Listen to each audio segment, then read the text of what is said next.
Picture this. A blockbuster movie that thrusts you into a future where technology is more clingy than that ex who won't stop texting. Our hero, Stripe, begins his day by dreaming about a stunning woman. A dream so groundbreaking. It's like Inception, but with less confusion. But, oh no, he doesn't wake up to a breakfast of pancakes and bacon. Surprise, surprise. Stripe is a military recruit. Maybe dream jobs are so last season. So, it's newbie Stripe's first field day after training, and he's nervous. But fear not. Raymond, the squad's motivational guru, gives him a pep talk that rivals Tony Robbins. Suddenly, our hero is ready to face those roach beasts like a warrior in a sci-fi rom-com. Their task? Dealing with an infestation of roaches in a village nearby. No, not the kind you call the exterminator for. These are snarling humanoid monsters with teeth that would make a dentist retire. Apparently, they have a thing for innocent people, and our heroes are here to crash the party. So, off they go to the village, which has just been ransacked by the roaches. The terrified villagers try to spill the beans on the situation, but there's a language barrier thicker than a concrete wall. Luckily, Commander Medina, the genius, whips out a translator and starts playing 20 questions with the villagers. Turns out, the roaches are on a field trip to someone named Parn Heideker's place. Parn, the local oddball, is allegedly suffering from a mental health crisis and is the roaches' new BFF. Locals spill the tea that he's been feeding these monsters like it's a buffet at an all-you-can-eat roach diner.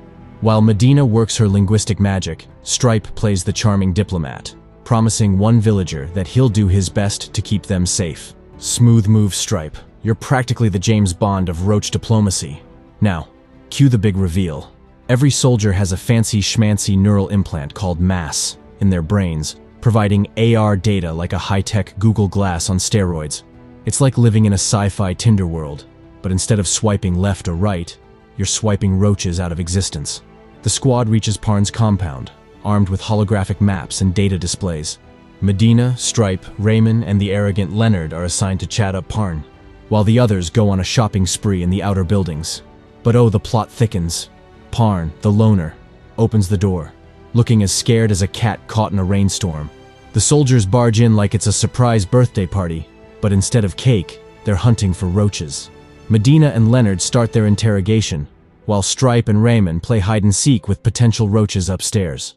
So, our hero, Stripe, stumbles upon a room with a blanket that's hosting the ultimate roach party. 3 of these fine creatures looking like pale humanoids with a fashion sense that screams sharp teeth and discolored eyes weekly are having a blast. One of them even has a green light device, probably trying to outshine everyone with their disco moves. Stripe, being the party pooper, shoots one roach in the head and engages in a WWE-style tussle with another. Knife-wielding drama unfolds, and even after the roach is deader than disco, Stripe decides to channel his inner chef and continues stabbing. Because nothing says I'm disturbed like treating a deceased roach as a voodoo doll. But wait, there's more. After this thrilling encounter, Stripe examines the green light device and gets a flash that makes his eyes do a little cha-cha. Raymond, being the helpful sidekick, rushes to assist, but gets a one-way ticket down the stairs, courtesy of an escaping roach. Parn, our compound caretaker, decides to join the action by attempting to stab Commander Medina. Spoiler alert, Parn's stabbing career is short-lived as he gets subdued and taken into custody. Now, what's the logical next step, you ask? Well, naturally, Medina decides to set the whole compound on fire, because nothing says problem solved like a bonfire, right? Oh, and guess what? The mysterious green light device gets a front-row seat to this fiery spectacle. Talk about crispy technology. Fast forward to the next day, where Raymond is on a mission to prove her roach-killing prowess. She's practicing sharpshooting against roach targets, clearly envious that newbie Stripe bagged 2 on his debut. But oh, the plot thickens. When Stripe joins in, his neural implant decides to pull a tech meltdown, and he misses his shot. Raymond, being the concerned friend, is worried, but Stripe insists he's A-okay. Plot twist alert. During push-up exercises, Stripe's neural implant keeps glitching, affecting his performance. Medina, being the observant commander, orders him to see a doctor. In the military hospital, the doctor runs tests but finds nothing. Stripe, determined to spill the beans about the green device, gets a one-way ticket to Confusionville, as the doctor refers him to a certain Arquette, the resident military psychologist. Arquette, with all the wisdom of a person who probably hasn't seen sunlight in weeks, suspects that Stripe's glitchfest might have something to do with brutally roach murdering. He prescribes a few days of proper rest and promises to program some dream magic for Stripe that night. Dream magic? Is that a new feature in the latest iPhone update? Lo and behold, Stripe's dream involves the return of his favorite fantasy, the beautiful woman surrounded by flowing drapes. This time, though, it's on steroids. The lights are red, and she's not there for a casual chat. She's all about coitus. Just when things are getting spicy, the glitch crashes the party, and Stripe wakes up, probably disappointed that dream coitus isn't as fun as advertised. Cut to the next day, where Stripe, Raymond, and Medina are back in the village, doing some humanitarian work. Turns out they got intel on the roaches' whereabouts from Parn's chit-chat. So, like the roach busters they are, the squad heads out for a recon mission. So, our heroic trio stumbles upon an abandoned area. Because, prime real estate for a secret military recon mission. They whip out their drone and mass implants like they're high-tech detectives planning the world's nerdiest heist. But oh, plot twist. Stripe's implant decides to take a coffee break and glitches out, leaving him smelling the grass like some futuristic superhero with a malfunctioning nose. Stripe, in all his confused glory, tries to share this olfactory revelation with Ryman. But nope, she's not having any of it. Smelling grass? Please, Stripe, go see a doctor or something. We've got roaches to deal with. Out of nowhere, shots are fired, and Medina, the fearless leader, catches a bullet to the head. Well, that escalated quickly. Raymond, being the Wonder Woman of the group, grabs the drone from the crossfire like it's a Black Friday deal and spots the roaches playing hide-and-seek with a stolen rifle. Stripe, still recovering from his personal odor adventure, reluctantly agrees to join the action. Inside the compound, they stumble upon a makeshift electronic workshop, probably the birthplace of that green light device. And then drumroll, Stripe finds a normal-looking woman cowering in fear. Hold up, it's about to get weirder. Raymond, without batting an eyelash, shoots the poor woman dead. Stripe, the voice of reason in this chaotic sci-fi sitcom, questions her sanity. But Raymond is on a roll, turning the roach hunt into a gruesome reality show. But from Stripe's viewpoint, these roaches look like ordinary humans. Raymond, in her roach-killing frenzy, targets a mother-son duo. But Stripe, our accidental hero, decides to intervene. Cue the dramatic knockout, and unfortunately, a bullet to the gut for our protagonist. Ouch! Miraculously, Stripe staggers to his feet and escapes with the mother and son. They speed away, leaving Ryman behind to contemplate her life choices. Now, in a classic twist, Stripe, our bleeding and possibly regretting every life decision hero, passes out behind the wheel. The trio ends up in the middle of the woods, and the woman drags him into a small hidden cave made of twigs and dirt. Clearly, a 5-star recovery suite. As Stripe regains consciousness, he's greeted by Katarina, the cave's architect, and her son, Alec. Hold on to your disbelief, because here comes the bombshell revelation. The roaches are not monsters. Nope, it's the mass implant playing mind games with the soldiers, making them see innocent beings as disease-ridden creatures. Katarina spills the intergalactic tea. The green light device that messed with Stripe's senses was built by her friend to expose the military's lies.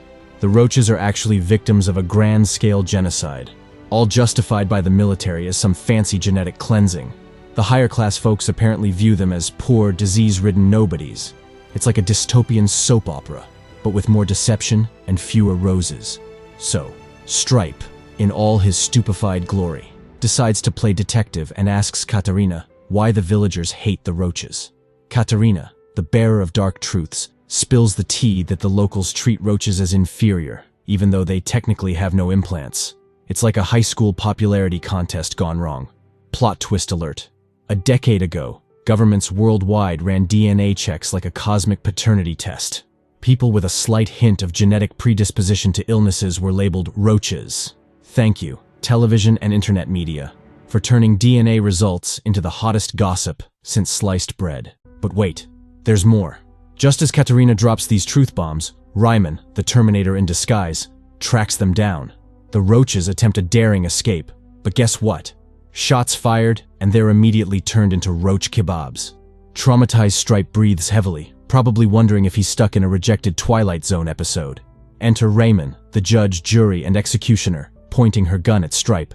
She demands an explanation for his earlier betrayal, but Stripe, still in shock and probably questioning his life choices, mumbles, "None of this is true." Spoiler alert. Raymond is not a fan of cryptic responses, so she knocks him out cold. Fast forward to the next scene. Stripe wakes up in a white-walled cell, crouching in the corner like he's trying to reevaluate his life. Enter Arquette, the coffee-bearing psychologist who's here to spill more secrets than a teenage diary. Arquette apologizes for not catching the neural implant glitch sooner. He then reveals that the green device from the farmhouse was reverse-engineered from military drone parts. It's like DIY meets espionage. The device transmits a code virus thing that tries to sabotage the mass implant from within. But Stripe, the perpetual skeptic, insists it's all a big fat lie, and that the roaches look perfectly normal. Arquette, the master of mind games, acknowledges Stripe's point, but claims the roaches are dangerous. He throws in some psychology mumbo-jumbo, mentioning humans' empathetic nature and how roaches exploit it. As if that's not enough, he goes on a history lesson about World War II, claiming soldiers didn't fire their weapons because they were too soft-hearted. Yeah, blame it on the warm and fuzzy feelings. But hold on to your skepticism, because Arquette drops the bomb. Mass alters soldiers' senses, so they can kill without batting an eyelash. He even has video evidence of Stripe willingly signing up for this memory-erasing, empathy-blocking procedure.